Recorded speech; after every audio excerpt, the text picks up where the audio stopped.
The new birth certificate is here. Now listen, I'm going to show you some things that the mainstream media will not show you. Oh yeah, sure, they could release this birth certificate and 100 birth certificates, but no.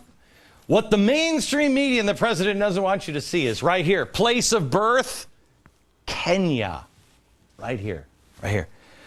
Mother's mailing address, 666 Muslim Street. Yeah. They don't want to show you that. No. Can we please move on from the president's birth certificate? Please, I'm begging you. The world is burning down.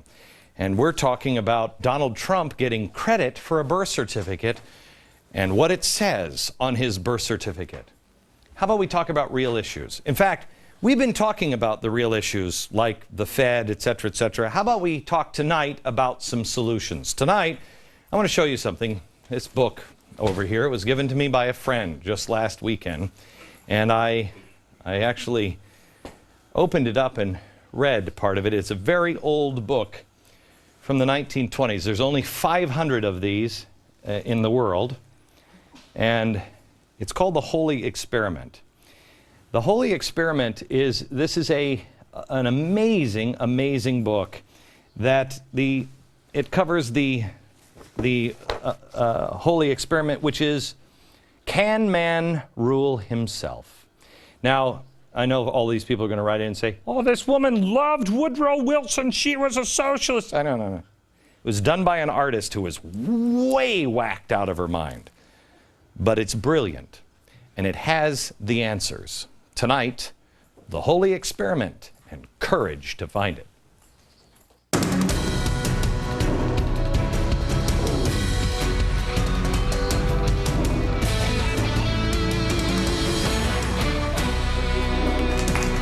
Yes. Tonight we have a live studio audience and a couple of special guests right in the front too, because I want to talk about courage. And these two gentlemen know a little something about courage, personal courage themselves, and also a couple of figures from history, Gandhi and Dietrich Bonhoeffer. By the way, have I said hello? Hello, America. The Fed had its first press conference today in almost a century. Nobody's paying any attention to it because the birth certificate finally came in. The thing that Bernanke has been doing makes no sense. It only makes sense if you are trying to bankrupt America. The Fed's actions are a big reason why the stock market hit its highest level since June 2008. It's painfully clear the stock market shouldn't be doing this.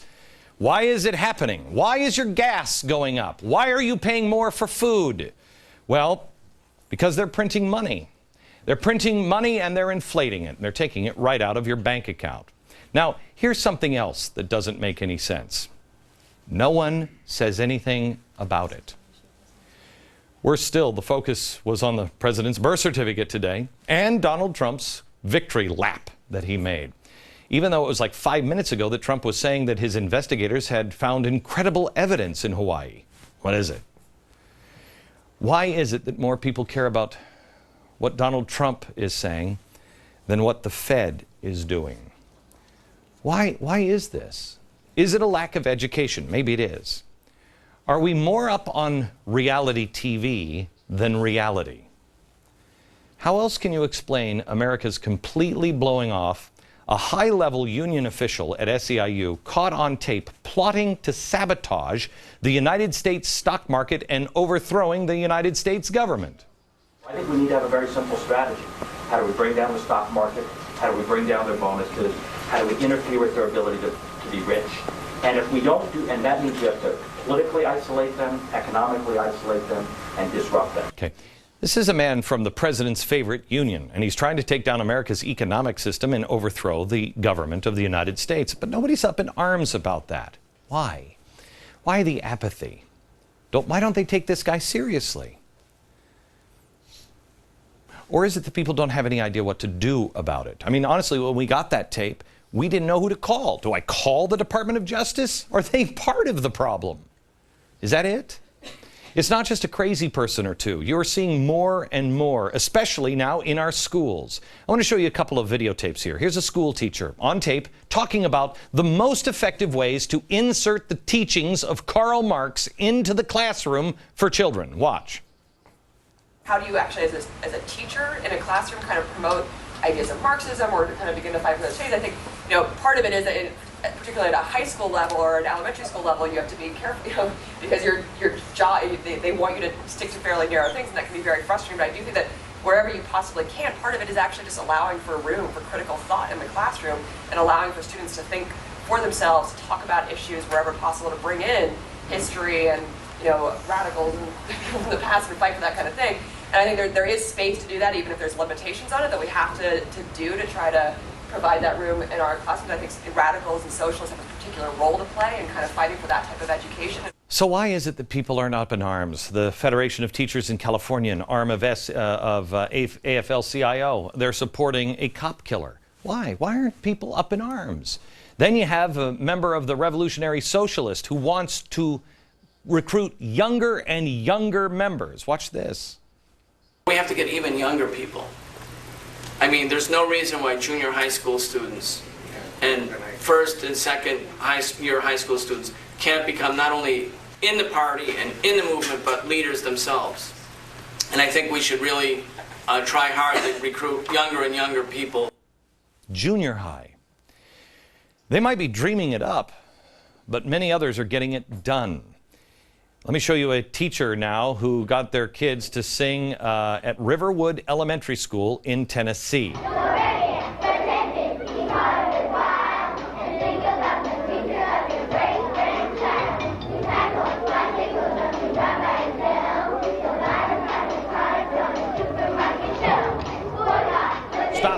Stop the tape. Here the kids are singing, "Boycott, petition, let the big business know."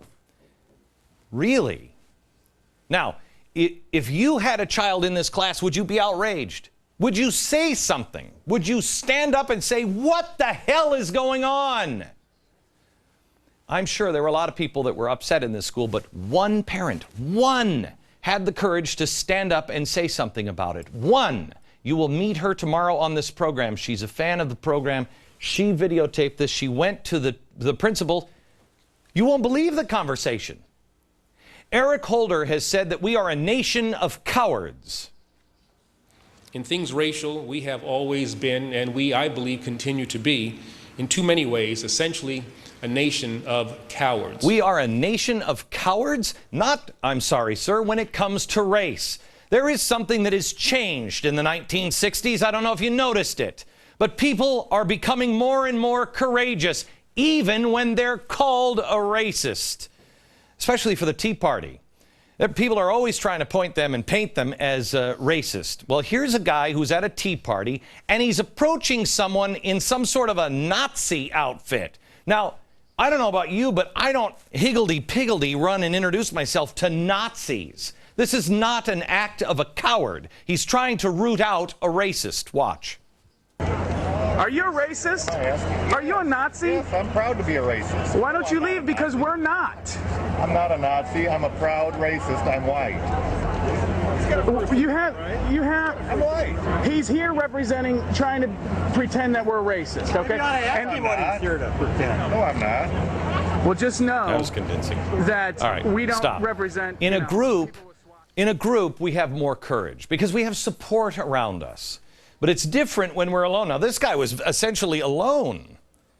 When we're alone, when we're sitting even in a crowd, but we don't know everybody around, we don't know that everybody thinks like we do, the indoctrination to shh works. Places like our children's schools, with our friends and our neighbors, in public settings. Ask yourself, do you have real personal courage? Personal courage is going to be tougher and tougher in the coming days. You are going to have powerful unions. You are going to have thugs.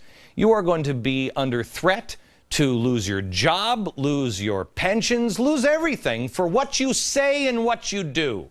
And they're not going to mess around. Do you remember what Andy Stern said? We took names. We watched how they voted. We know where they live. Oh, they do know. And they'll show up on your front lawn. What do you do when they show up at your doorstep and your children are inside? Will you stand up for what you believe? Sometimes I wonder myself how much personal courage I have. It is easier for me to do this show because I know you're watching. I know that I'm not alone. But how much personal courage do I really have? How much personal courage do you have? Some videos keep hitting the internet, and I see it as a sign of individual courage fading in America. Now, it could be a sign that just more people have video phones than they used to. I'm not sure. I don't think so. I think it's courage and love that are missing. Look at all these videos that keep popping up. A fight at Denny's reportedly broke out over maple syrup. One table didn't have maple syrup, so they asked the other, can we have some? Naturally, turns into a brawl over maple syrup. Lack of love, compassion, respect, and courage. Courage, because look at the people. Look at the people standing around. More people are videotaping than helping. That's not help. That's not help. Here's a Burger King riot that broke out. One girl goes nuts. She jumps on the counter and she just starts throwing things. She's about to jump on the counter. There she is. She just starts throwing things. What do the onlookers do? Help her calm down? No. No, they start throwing stuff too. What caused this madness? The order was taking too long. Then there's one more I want to show you. You've probably seen this. This just happened. If you have kids, I just think this is so horrible and tragic. Here is a girl at a McDonald's reportedly looking the wrong way at another person's man. It prompted this. Now, this girl is completely helpless. Now, here's the worker kind of helping, but they keep coming back and kicking and kicking and kicking. The employee makes a half-hearted effort to stop it, but here's where it really gets ugly. She gets hit in the head so many times she begins to have seizures. Now, I'm warning you, my daughter, there she is, my daughter has seizures, and I know how frightening a seizure is. It is tough to watch this, but the worst part of it is there is no one stepping in to help her. I know how my daughter feels when she has a seizure. Will no one step in? Are we afraid? The only thing the person says that is filming it says she's bleeding, yo. He warns the assailants to leave before the cops arrive. We are not going to survive as a nation if we can't change this behavior. Now, if you thought the seizure was bad, one last thing I want to show you. It's more graphic than the last I asked you to have your kids look away, turn off the TV, make them leave the room. This is a man. He is 24-year-old Trevon Wynn. He was in town visiting relatives. He's from South Carolina. He was here in New York. He's got one young daughter. His relatives report that he was really excited because the second was on the way, and he will never get a chance to meet or hold his unborn child because of this. This is a surveillance video here in New York.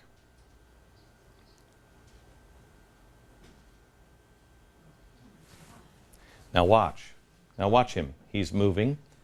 He's trying to get up. Now here is, to me, the worst part. He was shot point blank. To make the tragedy worse, these two guys come out. The police say this is a case of mistaken identity. As Trevon is struggling to breathe and move, no one, not one person, no one bothers to kneel down and at least comfort him in his last moments.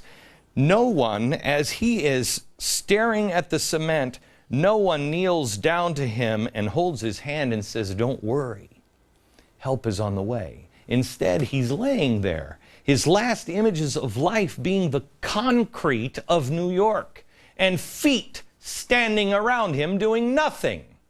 His mother watched this footage. I apologize. Can you imagine what she felt? Here's what she said, quote, "What kind of city is this? No one helped my child? Someone could have helped him. Someone could have turned him over on his side to help him breathe. It's a nightmare I will never recover from. He wasn't in a gang. He didn't know anyone here. I saw the video, and when I saw it, I walked out of the room. It will be forever engraved in my memory. I saw my child fall on the floor, and no one tried to help him. I have asked you this recently. Who are we turning into? We are turning into a nation of people that are afraid.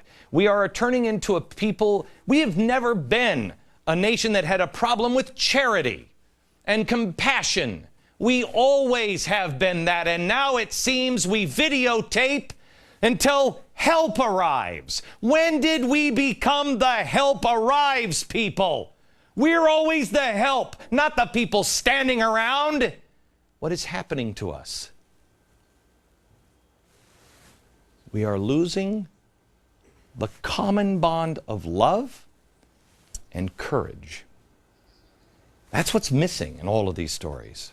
People don't get beat over syrup, or they don't get a wayward glance to a boyfriend and then go into a seizure because they've been kicked in the head, or die because they picked the wrong corner to stand on, and then they die alone. If you have love, if you have compassion, if we actually care about one another, we can't keep pitting ourselves against each other. It doesn't mean we don't turn over the tables once in a while. It doesn't mean we don't point out what's wrong. It means we stand up, and yet we have compassion. Courage to stand. And courage has many different forms. Before 8/28, here's what the Black Panthers said of us meeting on the Mall at the Lincoln Memorial. For him to go and to secure the Lincoln Memorial on Dr. King's birthday will meet not only opposition from civil rights leaders, but it's going to meet direct opposition from the new Black Panther Party. Since the Tea Party loves Glenn Beck and will be there, the new Black Panther Party can easily find the Tea Party right with Glenn Beck. And so he can bring his Tea Party and we'll bring our party. They tried to frighten you. It was an act of courage.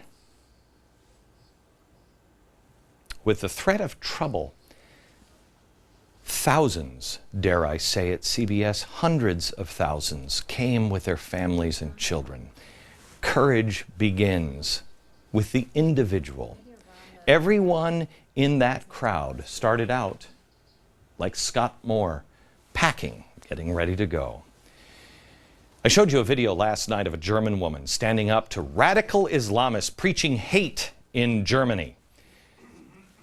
She stood up and she said, "I am ashamed because no one would say anything. I'm ashamed. I'm ashamed that someone could stand here and speak like Hitler. Where is everybody? Why are people not standing up in this country of ours?" That is courage. A woman all by herself, yelling at her countrymen. I received a phone call on radio a few days ago that I think I will cherish for a very long time. She is a woman that said that she had heard me say stand up on TV and radio a million times. She almost got to the point of rolling her eyes when I would say it. Stand up. She thought to herself, I know, I'll stand up. I'll stand up. I'm courageous. Well, she went to Chicago and she attended one of the recent stage shows that I did. And I was talking about courage and a willingness to stand. And I said, there's going to come a time when you're going to know, stand. Now, I didn't tell her to stand up, but she heard in herself, I should stand up. Well, she didn't. She was too worried about what others would think or how they would react. So she didn't stand. She called me. It was after the weekend. She called me that first Monday and apologized to me. She said, I'm sorry, I thought I was courageous, and there I was in a room full of people that I trusted, and I didn't do it.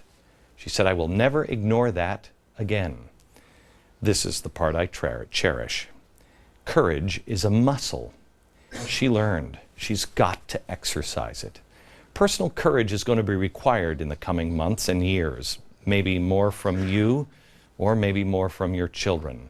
And there will be every excuse not to stand. You might lose a job, your pension, your friends. What will your family say? Your union. Can you stand up against your union? It'll be tougher for my kid if I speak out. Whatever the excuse is. And before you say, it's not going to be tougher. Really? I'm not the one who predicted. These guys predicted that it would fall apart in the end. I'm going to show you by the end of the hour this book. This book is The Holy Experiment. What is the Holy Experiment? The Holy Experiment is, can man rule himself? Can he rule himself? The answer is yes, he can, but not without two things. Love for one another, and that includes the truth, and courage. I go back to the guy visiting from South Carolina that was here in New York. We all have a role in the end. We all have a role to play. In the end, will we be the person that comforts and teaches others to comfort, or the person that missed the opportunity to teach courage and find ourselves alone, lying on the ground? I'm often asked